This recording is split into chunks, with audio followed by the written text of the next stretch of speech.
गजब का विकास हो रहा है साहब के राज में। अंबानी अडानी हो रहे मालामाल और देश हो रहा है कंगाल। ये मोदी जी की अपने मित्रों पर कृपा का ही कमाल है कि आज देश भुखमरी और कंगाली की कगार पर खड़ा है और मोदी जी के मित्रों की दिन दोगुनी रात चौगुनी तरक्की हो रही है।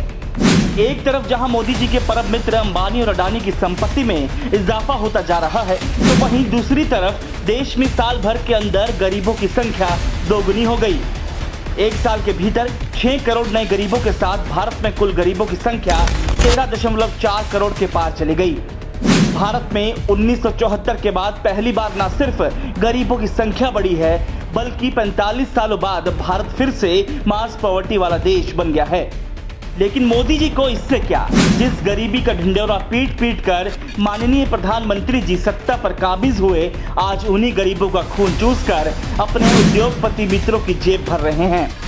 कोरोना काल में जहां लाखों लाख लोगों की नौकरियां चली गई, करोड़ों की जिंदगी अस्त व्यस्त हो गई, लेकिन इस बीच अंबानी और अडानी की संपत्ति में लगातार उछाल देखने को मिलता रहा।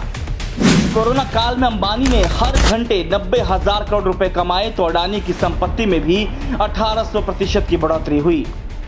वाह मोदी जी वाह, आपकी मंशा तो इसी बात से जगजाहिर हो जाती है कि जब देश के लोग आर्थिक तंगी से जूझ रहे थे, आपने अपने करीबी उद्योगपतियों के करोड़ों के लोन माफ कर दिए, लेकिन गरीब और मध्यम वर्ग को कोई राहत आपने नहीं दी। ये आपके कुशासन का ही नतीजा है कि देश गरीबी और भुखमरी में नाइजीरिया से भी आगे निकल गया है और आपके मित्र अंबानी दुनिया के टॉप 10 अमीरों की लिस्ट में 8वें नंबर पर आ गए। मोदी जी जवाब दीजिए, आपने देश से गद्दारी क्यों की? आपने देश की सारी संपत्ति का निजीकरण अपने उद्योगपति मित्रों को क्यों सौंप दिया? ये आपकी मित्रता का ही नतीजा है कि आज देश पर करीब 620.7 अरब डॉलर का विदेशी कर्ज है।